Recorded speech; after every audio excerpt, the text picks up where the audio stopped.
청와대 초청 간담회에서 민주당 신임 지도부는 또 정책 건의를 쏟아냈습니다. 재보궐선거 참패 원인으로 지목된 백신과 청년 문제 해결 등이 우선 과제로 제시됐는데요. 네, 내년 대선을 위해서는 민생 문제를 반드시 해결해야 한다는 절박함이 반영된 것으로 보입니다. 장윤희 기자입니다. 더불어민주당 새 지도부가 문 대통령과의 첫 간담회에서 정책 건의를 한가득 쏟아냈습니다. 재보궐선거 참패 원인으로 진단된 민생 문제를 풀지 못하면 내년 대선이 암울하단 위기감이 깔린 것으로 보입니다. 당 지도부는 대통령에게 코로나19 백신 해결을 최우선 과제로 제시했습니다.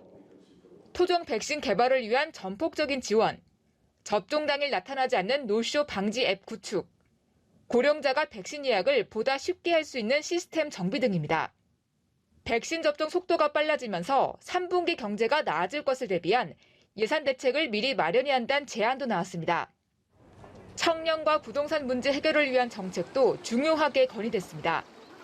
당 지도부는 부동산 특위에서 검토하고 있는 세제 완화와 공급 대책을 대통령에게 보고했습니다. 소위 지옥고라고 하는 데 살고 있는 열악한 내 집 마련 꿈도 못 꾸는 그런 자금이 없는 열악한 청년들에 대한 주택 공급 대책이 좀 더 강화돼야 되는 것 아니냐, 그런 제안인 것이죠.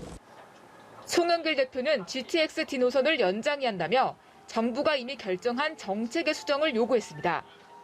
GTX-D 노선이 지금 김부선 그래가지고 김포에서 끝나는 바람에 이 서부 지역에 상당한 지금 민심의 이반이 있어서.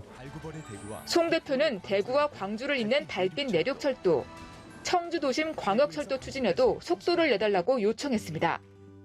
국가 철도망 계획 재검토를 통해 대선에 대비한다는 의도로 풀이됩니다.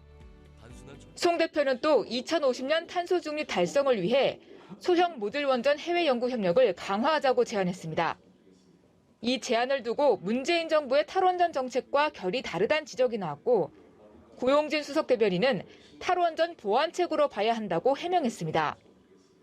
여당이 청와대를 향해 보물처럼 정책 건의를 쏟아내는 장면은 임기 말 국정 운용의 중심축이 청와대에서 당으로 이동하고 있음을 상징적으로 보여주고 있다는 분석입니다.